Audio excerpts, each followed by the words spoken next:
I'm Natalie MacNeil, creator of SheTakesOnTheWorld.com and a proud spokesperson for Invisalign.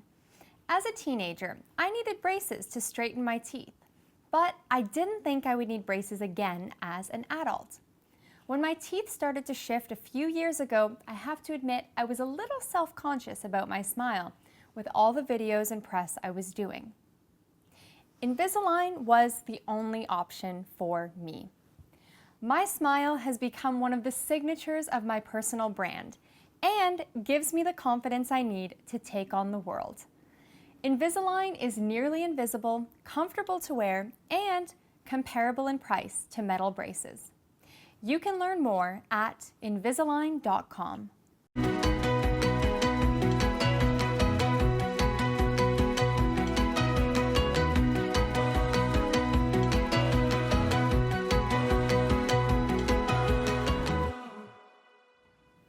Welcome back to the Conquer Summit. I'm your host, Natalie MacNeil, and today I have one of my dear friends joining me, Tahani Aburaneh.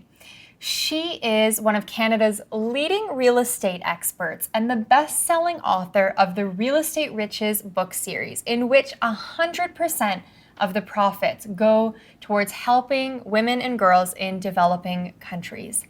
Tahani, I'm so happy you could join us today. Thank you so much. Thank you so much for having me here. I'm so delighted. I'm very happy to be here with you and your community. So I want to start where you started the first time I heard you speak, because your story is unlike anything I've ever heard before. And when you told it, a lot of people were, I think, really shocked.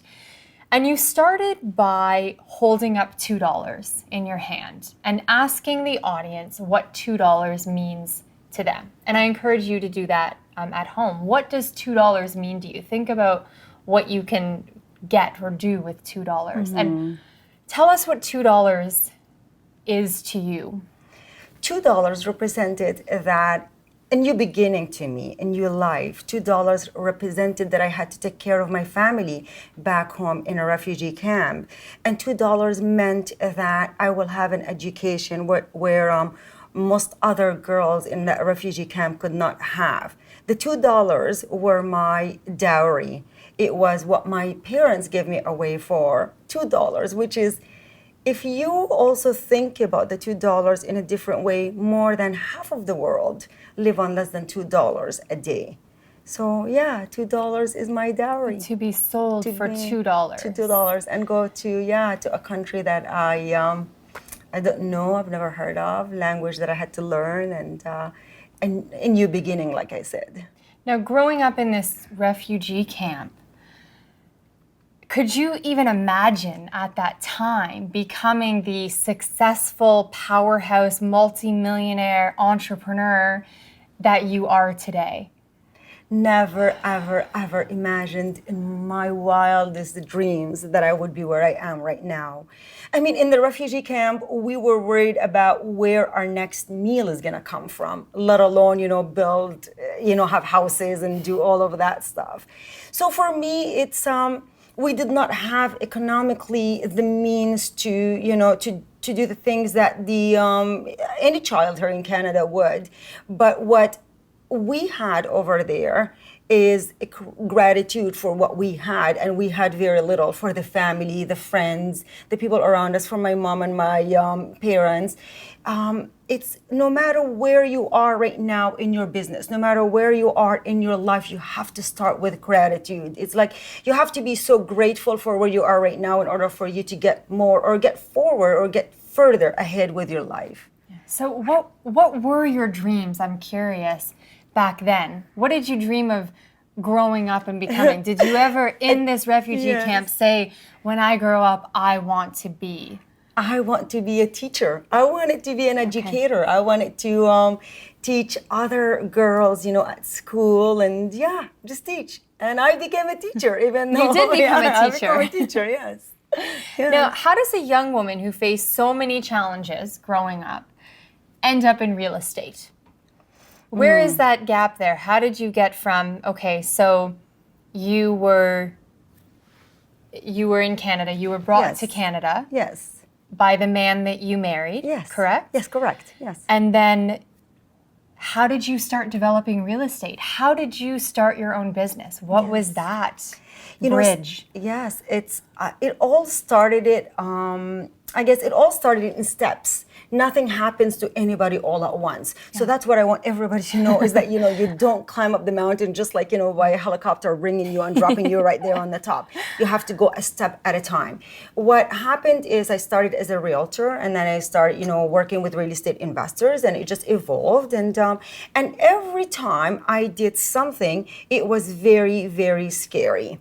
It's like, you feel the fear and you do it anyways. So if you are listening and you are thinking about maybe starting your own business or doing something and you think, oh gosh, I'm really scared, that's totally fine because you just feel the fear and you go for it anyways. And that's what I believe is that set me apart is that every time I get to go out and do a deal, whether it's a small deal or a big deal, I still get scared, but I do it anyways. Yeah. So yeah. What I find fascinating about what you do, because you are often the only woman on speaker panels, the only woman educating people in this space on developing real estate. Yes. You're always in meetings with men. Do you think part of you has entered this male-dominated industry and wanted to be a powerhouse in a male-dominated industry because of your upbringing, because of being a girl growing up in an environment where girls were not valued the same as boys, where it wasn't your brother who was sold into marriage for $2. Do you think that has something to do with it? It may be that, and maybe that has something to do it on a deeper level than I could think about, but I also think I found my passion. I found what I love to do, and when you love what you do, then all of a sudden you don't see all that other noise that's around you, right? You just go for it and you go. I always tell people is that when I'm in a room, I go inside a room and it's full of men, I go, wow, that this is unique. Now I can stand out. And if instead of saying, oh my gosh, oh no, they're all men here. I don't know if I can do this. So it depends on how you look at things. Do you look at the glass half full or do you look at it half empty? Yeah. Have you maintained contact with your family, with your husband, and how do you make peace with those past experiences? It hasn't been easy. It hasn't been easy all along. I found a lot of struggles, a lot of hardships. I mean, even when I was a realtor, my pictures would be torn down or they would do all kinds of, awful things to them. So it's been a lot of challenges. But the one thing that I think about every step of the way is that, taking responsibility for my own actions. Taking responsibility, they can do whatever they want, but always go back and say, okay, it is what it is, and how can I deal with it? How can I be responsible for my life right now and taking responsibility for your life? Really, I mean, you go through a lot. Natalie, I could have said, oh, poor little me, 15-year-old, getting married, taken away from, her own parents and having to be responsible for my brothers, for taking care of them there, and then for my husband over here and going to school and all of that stuff. But I looked at it and I said, it is what it is. And what can I do to make the best out of it right now? So that's where you need to think about in your life is, it is what it is, and what can you be responsible for? And it's easy to blame. We cannot be blaming others. We have to. Can you imagine if I would have said, there's a lot of people here in North America that say, oh, things are not really well, or my business is not doing good because of the government, because of Obama, because of this. And can you imagine if I would have said, it's because of the king that I actually got married and things have not happened really well? Don't blame others. Take responsibility for your own life. So I read this from you. My determination stems from the clarity in my driving force. What does that mean? It's actually the why behind what we do and why we do what we do. I never thought, oh, I want to become this wealthy woman and have all these companies. That's not my why. My why at the beginning of my life was to really take care of my family that I left in that refugee camp. And then it changed later on after my divorce, is taking care of my 2 young kids. That's my why. That's when I became crystal clear that I have to do whatever it takes in my business, in my life, to take care of these 2 young, people, children that I brought into life. And then now in my life, I'm at a great, place in my life that my driving or my why is really contribution and making a difference in other people's lives. For example, it's writing the book that you just mentioned at the beginning. That is because it's actually, I've been so lucky that real estate investing has changed my life, transformed it, in every aspect you could think of. And I wanted to share all that knowledge and all that information with other people so that they can transform their life and they can do something about their life. So it's all about contribution and giving back right now. So for you getting into this industry, becoming very successful at it, now you have money to invest. You identify as a wealthy woman. What does being a wealthy woman mean to you? And how can other women step into that place of feeling like a wealthy Beautiful woman? Beautiful question. Even though when you don't have any money, and I did not have any money for a lot of years of my life, you would think it's all about money. Wealth is all about money. Wealth is not about money. It's about money, but it is about having great health. For me, having a great health is the most important. Having great family, it's the love that you have with your friends, it's the friendship, the experiences that you create with the people that you love around you. So that's what real wealth is all about. But having said that, you still need to do okay in life in terms of money, but don't think too much about it. Always think, how can I add value to others, and the money will come automatically. You posted online this lesson that you've learned. I've learned that you shouldn't go through life with a catcher's mitt on both hands. You need to be able to throw something back. What are some of the other major lessons that you've learned? Oh, there's so many lessons in life that we go and we'll learn. I've learned that sometimes we think that we want to do everything on our own, and that is a wrong thinking, because nobody does anything on their own.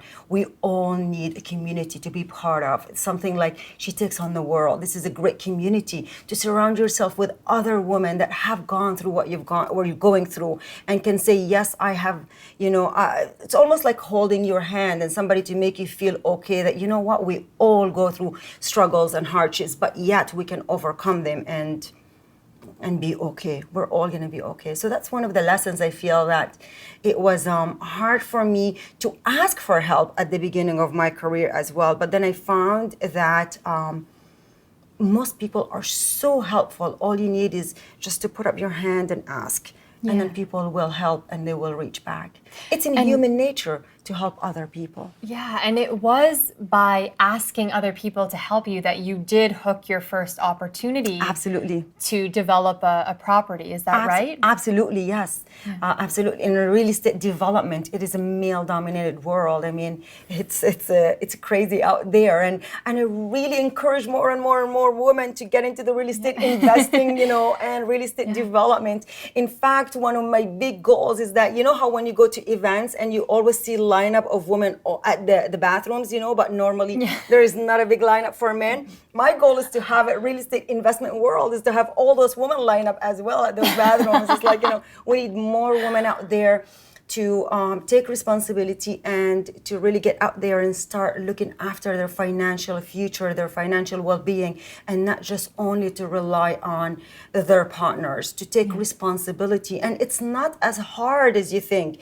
All it is just it takes some knowledge, education, read, and ask a lot of people around you, and you will get there. Yeah. So for the person who is sitting there saying, well, that sounds really great, I do want to start investing, I would love to get into real estate, what would be the first step that they could take? What's something that they can do now to make that a reality soon, or maybe down the road? It's amazing. I actually survey people at conferences and events that I go to. And I always say, what is the one thing that you want that would get you going in the real estate investing world? And they all say they need more information. It actually boggles my mind, my mind,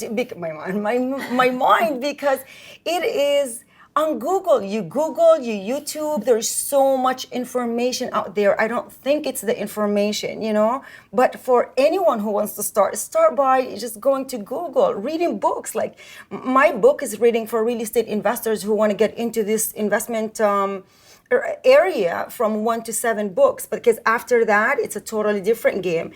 Read other people's books, and you read blogs. You're a great blogger, follow some bloggers, and then you will get going step at a time. Most important is, after you get into all of that, is finding a role model, someone that has done what you want to do, and then follow their footsteps. And Now, you have an actionable for our audience so that they can take a big action in their life or their business following our conversation today. So can you share that? I want you all to think right now. Probably you're thinking, okay, I want to get into real estate investing, but it is so scary. I don't know if I can do it. I don't know if I can, get my business to the different level. What I want you to think about is this one question, and that is, what is the worst case scenario? What is the worst case scenario in anything that you do? And if you can live with what is the worst case scenario, then just, feel the fear and move with it anyways, right? I mean, people sometimes, we are our own worst enemy, is that we make it much larger in our head than it is really in reality. And if you have 50,000 or 100,000, or you have whatever it is, thousands that you have, and you want to start with, if I lose all of this money, can I still survive? Can I still live my life? And what would that look like? And if you can live with that, then do it. Thank you so much for being here it's today. My pleasure. And for sharing your incredible story with us. And thank you at home for watching this session of the Conquer Summit today. And I'll see you next time.